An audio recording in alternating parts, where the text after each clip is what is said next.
Breeze Nation, what is going on? This is your boy Jordan JC back again, also known as Mr. Media to all of you all. And I'm here for another NFL draft player breakdown. Today is going to be a special one. This is actually one of my favorite, if not my most favorite prospects coming out of college. I'm going to be breaking down none other than Arvell Reese, the hybrid linebacker, defensive end, you could say slash linebacker, defensive end, out of the OSU, Ohio State Buckeyes.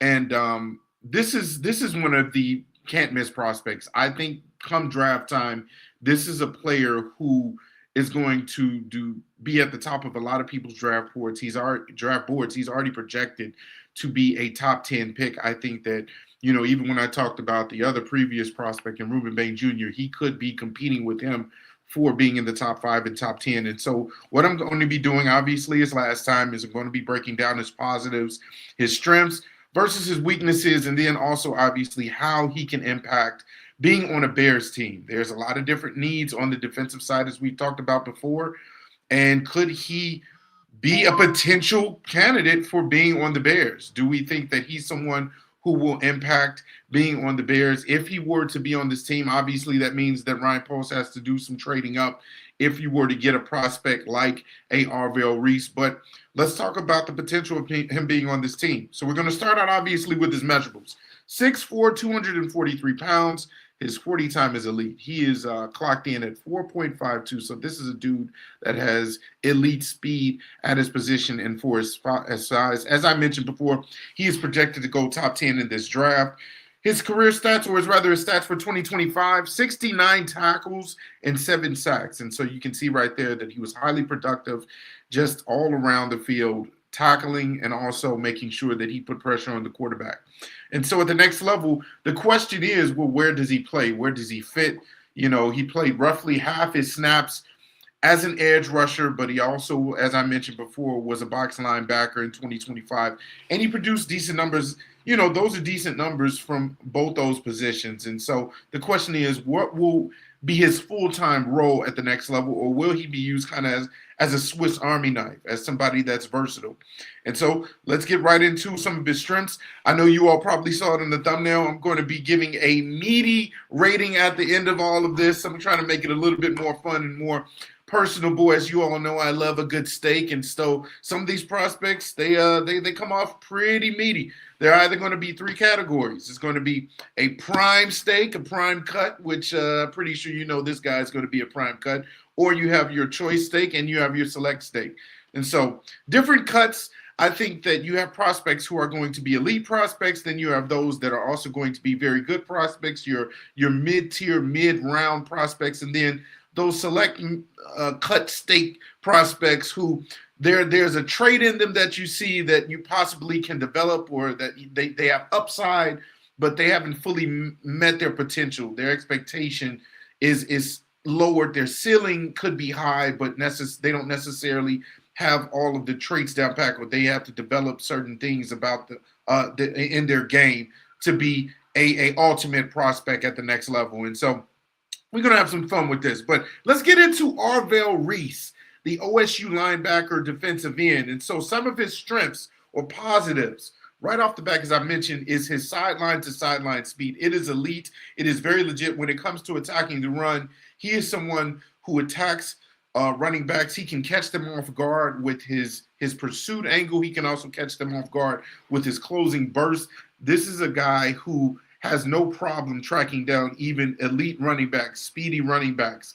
To kind of compare it to someone that maybe you could kind of say is on the Bears, you could say he's a probably more athletic, more speedier version of Tremaine Edmonds. Or even back then when we had Jack Sanborn. Jack Sanborn wasn't the most athletic, wasn't the most elite, but you want to talk about his pursuit angle. He knew how to attack and get the right angle on the quarterback or the running backs when it came to rushing those gaps and trying to get in on the close-in speed for attacking those running backs. And so here's a prospect who, has all the speed in the world, and I think really impacts the game with the way that he closes in and he attacks those running backs with his tackling ability. So that's number one. Also, he's very cerebral when it comes to diagnosing plays. He doesn't necessarily have to overthink a play. He plays free. He plays fast.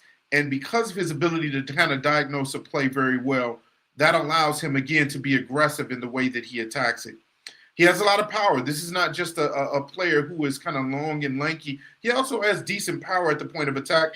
He's been known to even knock a few linemen who are even bigger than him, 300-pound linemen, as a matter of fact. Even the games against Michigan and Michigan State and other Big Ten competitors, Big Ten opponents, he has been known to actually hold his own against those tackles whenever he's been used as a defensive end on third down and trying to rush the quarterback. And so that is something that he has in his back. He knows how to hold his ground. He doesn't kind of get washed out when it comes to that. His versatility, as I mentioned, is something that I think is one of his biggest assets, is that you can use this dude as a Swiss Army knife. He is the ultimate chess piece. He is someone, as I mentioned, that can get you from sideline to sideline with the speed. He attacks the run. He also can attack the gaps. He can attack the A-gaps. You're talking about using him on passing downs, on third downs as an outside edge rusher. This is someone who can do it all. And so when you look at how he can be used at the next level, a lot of defensive coordinators, I'm sure, are going to be salivating over the potential of Arvell Reese because of just how dynamic he can be and not just being a one-trick pony. And that's why I think even if you're talking about the Bears in particular, you get Dennis Allen with this type of player, you get hands on an Arvell Reese. I mean, the potential is endless. The just the way that you can use him. You think about the way that he's used even Edmonds or even the Jaquan Brisker, the way he uses him in getting on attacking the quarterback and using him kind of in the boxes as well as a strong safety. And so for me, I feel like Arvell Reese is kind of cut from that same cloth where you can see him all over the field because he just has that ability to impact the game that way.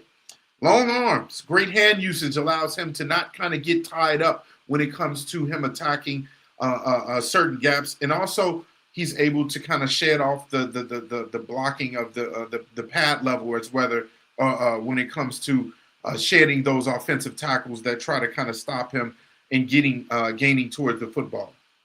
Now, some of his weaknesses. The biggest weakness for Arvell Reese at this point, I'll say at this point, because again, a player like this, he can continue to grow and get better and evolve, is his coverage ability. His coverage ability is kind of, there's a lot left to be desired. There's a lot left on the bone. If you want to talk about a steak, he's kind of leaving a lot of meat behind on the bone, on a T-bone steak, if you will.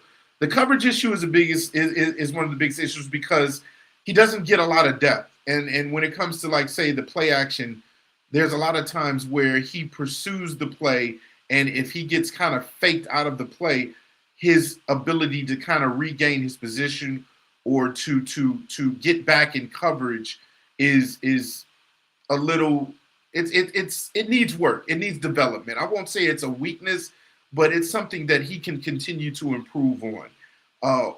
One of the things that he's really good at is his aggressiveness. But because of his aggressiveness, there are times where there may be a play fake and he over pursues. And so you love him for his aggression. You love him for his ability to play free and to use his top end speed to attack quarterbacks and running backs and even receivers. But there are times where if he over pursues and he's overly aggressive, then let's say if he's in coverage and the wide receiver gets behind him, then he even loses track of his man. He loses track of the routes. And so those are some of the things that he needs to kind of shore up and continue to develop to just be an elite prospect at the next level. His pass rush instincts also aren't necessarily natural yet, which is why you saw at OSU, they kind of used him only on third downs a lot of the times to attack the quarterback just because of his natural speed, his instincts to get around the corner and to bend pretty quickly against tackles. However, I wouldn't say that he's a person that you would put in a full-time role at edge rusher. He's someone that you can use at edge rusher in spurts. But as far as having like the instinct and the leverage and the timing, having that feel for that position and even pass rush moves, like I said, he wins a lot of times on just his natural raw athleticism and his ability. But when it comes to the technical side of things and the technique and the stab and maybe the swing move or the spin move or the bull rush, those are things that he has to improve and to add to his game in order to be a even more complete player. Now, those are all the weaknesses. Now, overall, obviously Arvell Reese is a prime cut steak type of prospect. He is the best of the best. You want to talk about the best fat and marble content. I mean, this is the best cut of meat. You talking about a medium well ribeye from the top 5 restaurant type of prospect. I mean, 4.5 out of 5 steak rating for me. I think that Arvell Reese is a high ceiling, high floor type of prospect. Yes, I'm going out on a limb. I'm saying that he is a high floor, high ceiling type of prospect because I think at the very least at the next level, no matter what team he goes to, I think his best position will probably be weak side linebacker because of all of the different things that he can do. And then whoever gets hands on him as far as like the defensive coordinator or the linebackers coach or the defensive ends coach, whatever the case may be, I think that you have a real opportunity and a real chance to develop somebody who could be obviously have Pro Bowl upside from day one, but be obviously a day one starter and impact the game from so many different levels and different positions. But I think weak side linebacker should be his role specifically when coming into the league. I'm going to say that weak side linebacker is going to be his strength. And then you use him as that an edge rusher on third downs, whether it's third and long, and it's clear that the quarterback has to pass. Then he can kind of utilize, like I said, his raw natural ability to just use his speed and get to the quarterback, use his power and his long arms to get to the quarterback, to get past those tackles and get past that first wave. But you're talking about the sideline speed, how he impacts even in the run game, his ability to diagnose a play and then just pursue it, his pursuit angle, just all of those things you can't teach. You cannot teach his natural ability. You cannot teach his speed, his length, his just ability to really just be a game changer. And so how he impacts the Bears, obviously, there's a need, I feel like, this offseason. We talked about it in a lot of our mock offseason video not too long ago that we posted on the Breeze as a crew. And one of the things that I believe that the Bears are going to do is possibly cut Tremaine Edmonds to shore up some money. I believe he's getting about $15 million. And so that's going to be a good amount of money that you get back. Now, whether they restructure him or they cut him, we don't know. I believe they should cut a Tremaine Edmonds. Obviously, Edwards is down and out with injury. And so there's going to be a need at the linebacker position. And so when you're talking about a prospect like Arvell Reese, who can come in and be a day one starter as a weak side linebacker, but also kind of fill that need as a third down edge rusher, that I think can be something that you just can't overlook. And again, it's up to Ryan Poles if he wants to trade up all the way into the top 10. I think this is a prospect who will compete with the Reuben Bain Juniors and other prospects that I'll get into down the road as well, that are at the defensive end position and at the linebacker position. I think he is the number one linebacker prospect, obviously, but I think because of his hybrid role and his hybrid ability and the way that the Buckeyes used him this year, and also third down situations, that you could also see him eventually being more comfortable as a defensive end and as an edge rusher the more and more time goes. And this is someone who, again, like I said, Pro Bowl upside from the start. I think that the Bears obviously could utilize a player like this, but great prospect. It's no doubt that you're going to hear his name on day one, and that whatever team he goes to, I think he will be a special player. I don't think at the very least he will fizz out like you see some of these elite prospects where they're just really good in one area. I think this is the type of player that just does so many things so well that you don't necessarily think you won't necessarily see him have a tough transition to the next level. And so want to get you guys' thoughts on what you think about Arvell Reese. Very special prospect. This is probably my favorite prospect coming out of college, out of OSU.